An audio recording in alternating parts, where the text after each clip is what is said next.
Hey there, welcome back to my YouTube channel. In today's video, I'll be talking about Registered Disability Savings Plan, also known as RDSP, specifically tailored for ones who have disability or loved ones with disability.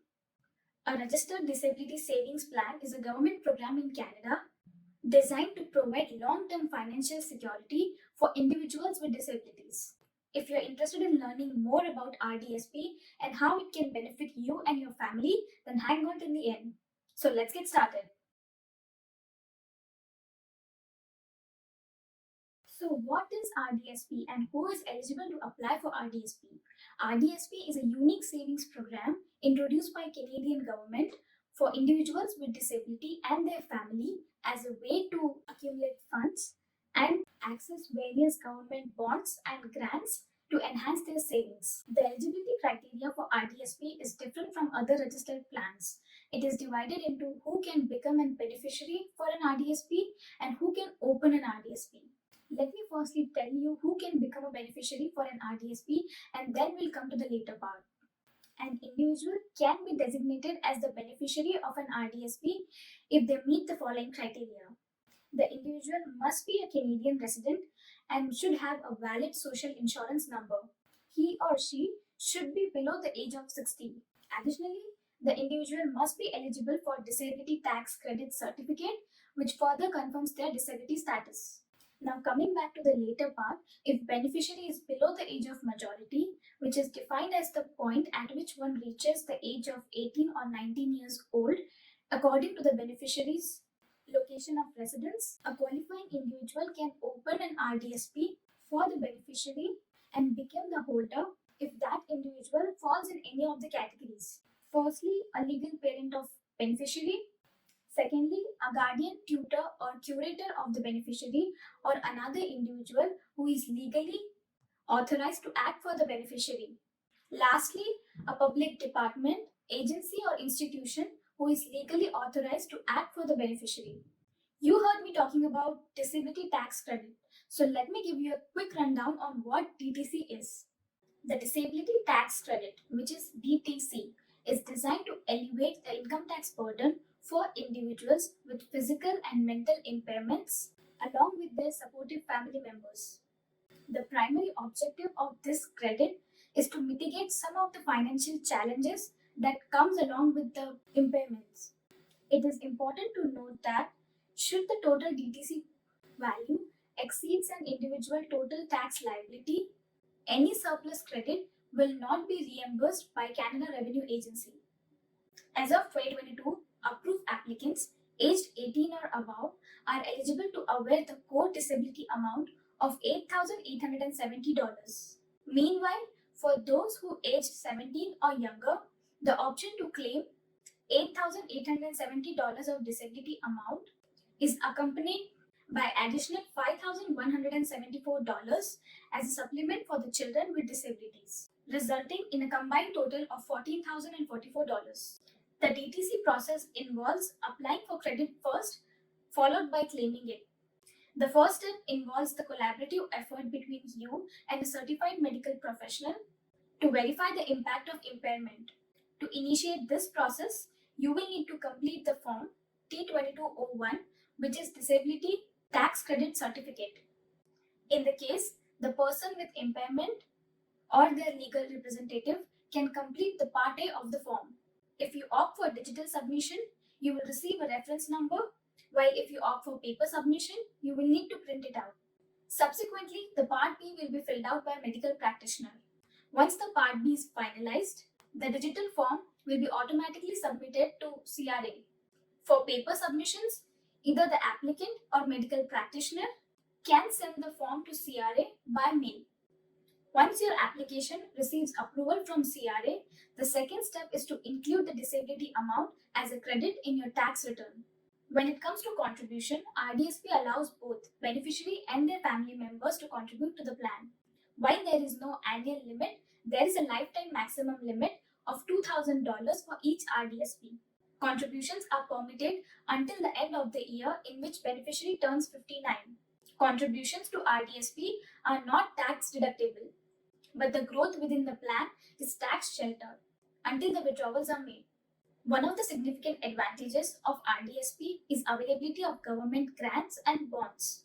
The government offers two types of contributions to eligible RDSPs: the Canada Disability Savings Grant and the Canada Disability Savings Bond. The CDSG matches the contribution made by beneficiaries' family based on income, while CDSB provides additional funds for low-income individuals. Let's deep dive into this. The grant is the sum disbursed by Government of Canada into the Registered Disability Savings Plan. The government provides a matching grant of 300%, 200%, or 100% based on beneficiaries' adjusted family net income and the contributed amount. The beneficiaries' adjusted family net income is computed as follows. For the period from birth until the December 31st of the year the beneficiary turns 18, the calculation hinges around the income data employed to calculate Canada Child Benefit for that beneficiary. For the period from the birth until December 31st of the year the beneficiary turns 18, the calculation hinges on the income data employed to calculate Canada Child Benefit for that beneficiary. Starting from the year the beneficiary turns 19 and continuing until the RDSP is closed, the calculation considers both beneficiary's income and spouse or common law partner's income. If the beneficiary is under the care of department, agency, or institution for a minimum of 1 month in a year, the adjusted family net income is determined based on the allowance paid to department, agency, or institution under Children's Special Allowances Act. Beneficiaries can be eligible for $3,500 of matching grants in a single year, with the accumulated total cap of $70,000 throughout beneficiaries' lifetime. Contributions to beneficiaries' RDSP can be matched until the December 31st of the year in which the beneficiary reached the age of 49. The quantum of grant depends upon the beneficiary's adjusted family net income according to the following tiers. The Canada Disability Savings Grant amount varies based on beneficiary's adjusted family net income. When the beneficiary's adjusted family net income is $100,392 or lower, the CDSG has following to offer. On initial $500 contributed, a grant of $3 is provided for every $1 contributed, with the annual maximum of $1,500. On subsequent $1,000 contributed, a grant of $2 is provided for every dollar contributed, with the annual maximum of $2,000. If the beneficiary's adjusted family net income exceeds $1,392, then on the initial $1,000 contributed, the CDSG contributes $1 for every $1 contributed, with the annual maximum of $1,000. The income threshold for beneficiaries' family net income is adjusted every year to accommodate inflation. The provided threshold is for year 2022. The bond constitutes of a payment directly deposited by Government of Canada into an RDSP. Low-income Canadians with disabilities are eligible for a bond of $1,000 annually granted by government. No contributions are mandatory in order to receive the bond. The maximum cumulative bond limit is $20,000. Bond payments can continue in RDSP until the beneficiary reaches the age of 49. The amount of a bond provided to the beneficiary is based on their adjusted family net income. For the beneficiaries whose adjusted family net income is $32,797 or below, or if the holder is a public institution, they will receive a bond of $1,000. For beneficiaries whose adjusted family net income falls between $32,797 and $50,197, a portion of $1,000 bond is calculated using the formula provided by Canada Disability Savings Act. On the screen is the formula, where A is family income or adjusted income, B is phase-out income for particular year, and C is the first threshold for the particular year. And let me explain it further using an example. Let's just say your family income or adjusted income for 2023 year is 40,000.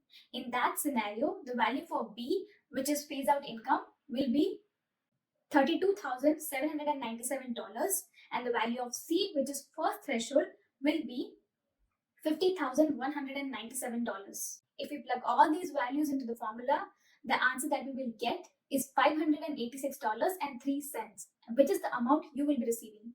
For the ones whose adjusted family net income is more than $50,197, no bond will be issued. It is important to note that the above family net income values are adjusted every year to accommodate the inflation. The income threshold provided are for the year 2022. In order to qualify for a bond, the beneficiary should file income tax returns for previous 2 years as well as for the upcoming years while having an RDSP. Up until the year of your 49th birthday, you can carry forward up to a decade worth of unused grant and bond entitlements for the future years, provided that you meet the eligibility criteria for carry forward years. RDSPs became available in 2008. So if the RDSPs were initiated in 2012, then the carry forward time span will be from 2012 till 2022. If they were initiated in 2016, then the carry forward time span will be 2016 up until 2026. Unused entitlements for grant and bond will be disbursed up to annual maximum of $10,500 for grant and $11,000 for bond. RDSP withdrawals are termed as disability assistance payments, which provide beneficiary a freedom to use their funds as they see fit. However, the beneficiary is obligated to initiate a regular payment known as lifetime disability assistance payment by the year they reach 60. Once the LDAP is activated, they remain throughout the beneficiary's life. In cases where RDSP contains funds from CDSG and CDSB, additional regulations come into play. Each $1 withdrawn requires a repayment of $3 of any CDSG or CDSB contributed to the plan within the preceding 10 years up to the predetermined maximum. If the substantial portion of RDSP funds originate from CDSG or CDSB contributions, certain withdrawal annual limits are imposed, and this will be discussed in detail in the upcoming video. The RDSP offers flexibility in terms of plan management. It is crucial to regularly review and adjust the RDSP investment strategy to align with beneficiaries' changing needs and market conditions. And that's all about Retirement Disability Savings Plan. The RDSP is a valuable program which provides the individuals with disability and their family a way to save for long-term financial security and access the government grants and bond. If you found this video helpful, please give it a thumbs up and consider subscribing to our channel. Thank you for watching, and if you have any questions or comments, feel free to leave them in the comment section below. I'll see you in the next video.